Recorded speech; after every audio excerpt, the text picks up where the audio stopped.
Hola, mi nombre es Daniel Rondón y voy a hablar sobre los contratos como fuente de las obligaciones en el derecho romano. Dejo un concepto y unas diferencias para estudiarlas posteriormente, una serie de elementos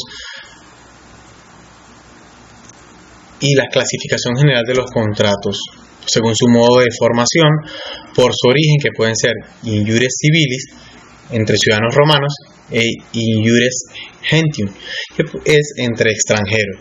También según su desarrollo histórico, según el efecto jurídico, según su naturaleza, según los poderes de apreciación del juez y según la relación de dependencia, también atendiendo a su clasificación. Una vez tenido, elaboramos el siguiente esquema, en que los contratos nominados son aquellos que tienen un nombre específico, siguen formalidades, contratos formales, y no siguen formalidades. Los contratos formales siguen una formalidad verbal, como el nexum sponsio, la dictio dotis y la policitatio votum, y literal o literis, contrato literis, que sigue lo estipulado en la nómina transcriptitia, en que hay documentos como la xirógrafa y el síngrafa. Además están los contratos no formales que no siguen formalidades, como los reos reales, que involucran la fiducia, mutuo, comodato, el depósito y la prenda, y los consensuales, que alberga la emptio venditio o compra-venta, la locatio o arrendamiento, rei operarum y operis faciendi. También están allí la societas o sociedad y el mandatum o mandato.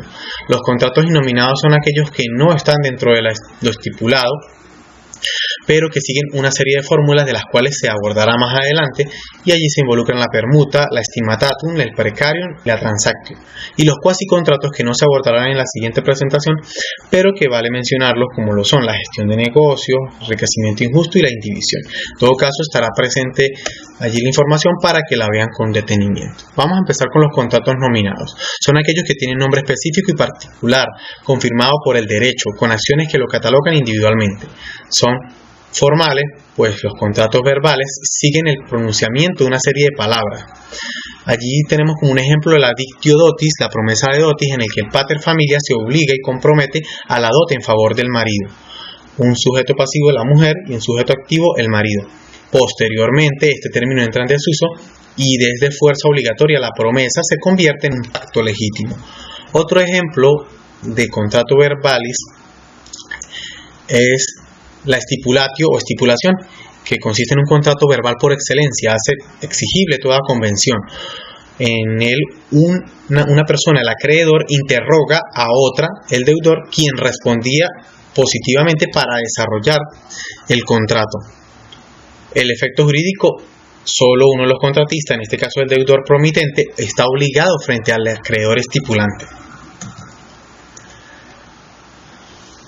Otros son los contratos literales o literis, que son originarios en la práctica de la contabilidad y se perfeccionan por el asiento en los libros de cuenta. Son estrictos, son de derecho estricto. Allí tenemos la nómina transcriptitia. Estos contratos literales son contratos formales unilaterales de derecho estricto interpretados con sujeción a la letra. No puede interpretarse lo querido por las partes, sino atenerse a lo estrictamente convenido. Se transan de acuerdo a sumas de dinero. Allí el deudor, según el dinero acordado, debe comprometerse a cancelarlo al acreedor.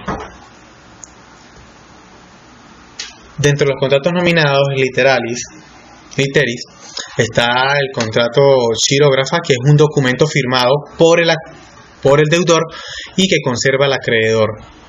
Es un tipo de letra de cambio de los que conocemos actualmente. Y la síngrafa es un instrumento redactado en tercera persona, en el que además de ser firmado por el deudor y el acreedor, cada uno de ellos se queda una copia, pero también se coloca allí el nombre y el sello de unos testigos y el redactor del documento.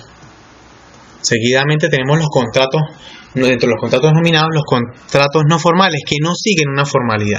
A ellos atienden los contratos reales o que son una obligación que se contrae mediante una cosa, la realización de un hecho positivo. Se perfeccionan con la entrega de la cosa real. En este caso, el comodato es el préstamo de uso, es un contrato sinalagmático imperfecto y de buena fe. Las condiciones: entrega la cosa prestada, se transmite la tenencia, la cosa no debe ser consumible y el préstamo debe ser gratuito. Los efectos jurídicos obligan a una de las partes, en este caso al comodatario. El comodatario devuelve la cosa prestada en el lugar y en el tiempo convenido, y la custodia. El comodante, si no, debe estar pendiente que la cosa no tenga vicios ni que le cause perjuicios al comodatario. También tenemos allí entre los contratos reales el depósito, que es un contrato sinolagmático bilateral imperfecto de buena fe y de derecho de gente. El depositante entrega al depositario una cosa inmueble para custodiarla de forma gratuita. Allí la obligación a cargo del depositario es al momento de la constitución, y eventualmente el depositante podría indemnizar al depositario según algunas situaciones específicas. Las modalidades: el depósito regular, el depósito irregular, el depósito necesario y el depósito judicial. También tenemos los contratos no consensuales, que son aquellos que excepcionalmente quedaban concluidos y se perfeccionaban con el consentimiento de las partes. Una compra-venta, por ejemplo, es un contrato bilateral oneroso, en que las partes, un vendedor se obliga a dar algo y un comprador lo cambia por un dinero, un precio. El objeto debe ser una cosa presente o futura, una cosa corporal o incorporal, una herencia recibida. El precio consiste en una suma de dinero determinado, cierto, real, no simulado, y que Justiniano posteriormente le atribuyó que fuera justo. Estos efectos jurídicos obligan a ambas partes contratantes. También tenemos allí la sociedad o societas, que es un contrato consensual sinalagmático perfecto de buena fe y de derecho de gente, en el que dos o más personas o socios se comprometen a aportar ciertos bienes en común para obtener de ellos utilidades en dinero. Los requisitos: debe haber un consentimiento de las partes, el aporte de cada uno de los socios, el fin de la sociedad es lícito y común.